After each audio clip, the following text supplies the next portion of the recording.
யங்ஸ்டர்ஸ்க்கெலாம் வந்து முத்திரை அப்படின்னு சொன்னால் அது என்னன்னு தெரிய மாட்டேங்கின்றது. ஸோ அதை பற்றி கொஞ்சம் விளக்குங்கய்யா. நல்ல கேள்வி தான் கேட்டிருக்கீங்க. இந்த முத்திரை என்பது ரொம்ப சுலபமானது, செலவில்லாதது. படித்தவங்க படிக்காதவங்க யார் வேணாலும் செய்யலாம். நம்ம எந்த ட்ரீட்மெண்ட் எடுத்துக்கிட்டு வேணாலும் இந்த முத்திரைகளை செஞ்சுக்கலாம். முத்திரைகளினுடைய நோக்கம் என்னென்னா, நம்ம உடம்புக்குள்ளே சுரக்கிற சுரப்பிகளை சரியாக சுரக்க வைக்கணும். அதுதான் நோக்கம். நம்ம 5 விரல்களில் 5 பூதங்கள், 5 எலிமெண்ட்ஸ் இருக்குதுன்னு சொல்கிறோம். இந்த எலிமெண்ட்ஸோடு தொடர்புடைய சக்கரங்கள், சுரப்பிகள் இருக்குது. அப்போ இந்த நுனி விரல்களை சேர்க்கின்ற பொழுது, உதாரணத்துக்கு பாருங்கள், நான் ஒரு முத்திரை வச்சுருக்கிறேன். உடம்பில் எங்கே வலினாலும் இந்த மாதிரி நம்ம முத்திரையை வச்சுக்கிட்டோம்னா இந்த விரல்களோடு சம்பந்தப்பட்ட சக்கரங்கள் இயங்கி சுரப்பிகளை சரியாக இயங்க செய்து அந்த வலிகளையெல்லாம் நிவாரணம் பண்ணுது. இப்போ நீங்கள் கேட்கலாம், சார் இது யார் சார் செய்யலாம், எப்போ செய்யலாம், எவ்வளோ நேரம் செய்யலாம் அப்படின்னு கேட்கலாம். முத்திரைகளை சாப்பிடுகின்ற நேரத்தை தவிர, தூங்குகின்ற நேரத்தை தவிர எப்போ வேணாலும் செய்யலாம். சார் நடந்துக்கிட்டு செய்யலாமா, உட்காந்துட்டு செய்யலாமா, படுத்துக்கிட்டு செய்யலாமா, எப்படி வேணாலும் கேட்கலாம். எப்படி வேணாலும் செய்யுங்க. உங்களுடைய கவனம் இந்த விரல் நுனிகளில் இருக்கணும், அவ்வளோதான்.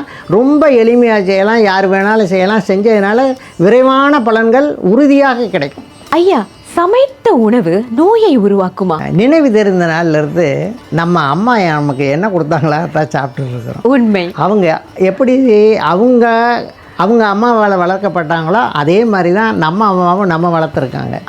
அப்போ பாரம்பரியம் பரிணாமம்னு பார்த்தோம் அப்படின்னா சமைச்சு தான் சாப்பிட்டுட்ருக்குறோம். ஆனால் ஒரு 50-60 ஆண்டுகளுக்கு முன்னாடி இருந்த எங்கள் தாத்தா அவங்களோட அப்பா அம்மாலாம் எந்த விதமான வியாதிக்கும் ஆளாகாமல் ஆஸ்பத்திரி போகாமல் இருந்தாங்க, மருந்து மாத்திரை சாப்பிடாமல் இருந்தாங்க.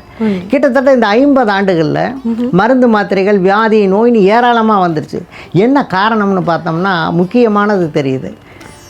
சமைத்த உணவு நோய்களை எப்படி உருவாக்கும் அப்படின்னா, நெருப்பில் வச்சு ஒரு பதார்த்தத்தை நாம் பாத்திரத்தில் சமைக்கின்ற பொழுது அந்த நெருப்பானது அந்த பாத்திரத்தில் உள்ள சத்துக்களை வீணடிக்கிறது ஒன்று. இரண்டாவது, இந்த வீணடிக்கப்பட்ட உணவுப் பொருள் உடலுக்குள்ளே செல்லுகின்ற பொழுது நமக்கு தேவையான protein, carbohydrate, fat, vitamins, minerals, fibres இதெல்லாம் சரியாக கிடைக்கிறதில்ல.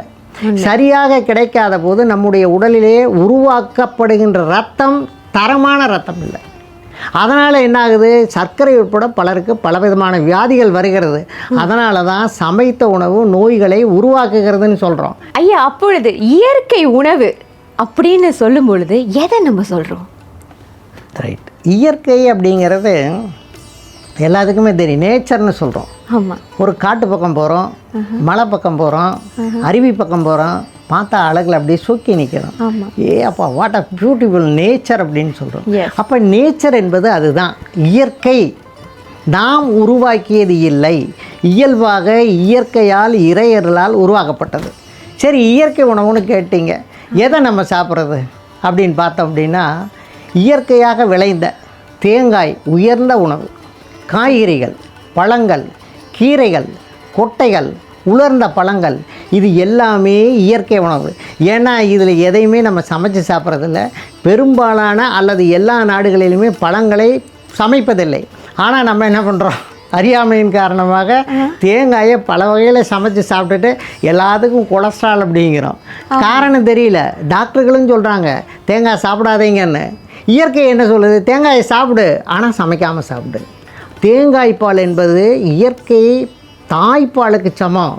அப்போது நாம் நெருப்பின் துணை கொண்டு சமைக்காமல் இயற்கையாக கிடைப்பதை எப்படி எப்பொழுது சாப்பிடுகிறோமோ அதுதான் இயற்கை உணவு. அப்போ ஐயா என்ன சொல்கிறீங்கன்னா, இப்போ நம்ம வந்து தேங்காய் அப்படின்னு நம்ம சொல்லும்போது தேங்காய் பாலில் நிறைய குழம்பு வைக்கிறாங்க. இப்போ இலங்கையில் உள்ள கடைலாம் பார்த்தோன்னா அவங்க பெரட்டுறதும் சரி, ஒரு காய்கறியாக இருந்தாலும் அதில் அவ்வளோ தேங்காய் ஒரு தூவி அப்படி எடுக்கிறாங்க இல்லையா? முருங்கைக்கீரை பெரட்டினாலும் அதில் தேங்காவை தூவுறாங்க. இதெல்லாம் நலனுக்கு இல்லையா?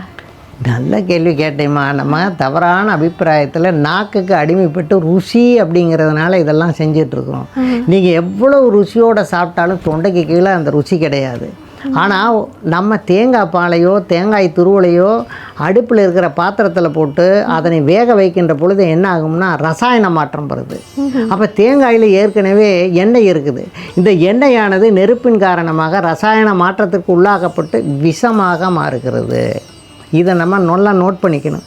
அதனால் நம்ம தேங்காயை சமைக்காமல் அப்படியே சாப்பிட்லாம். எப்படி சார் சாப்பிட்றது? பல்லு இருக்கிறவங்க நல்லா கடிச்சு சாப்பிடுங்க. தேங்காயை பல்லு இருக்கிறவங்க கடிச்சு சாப்பிட்லாம்.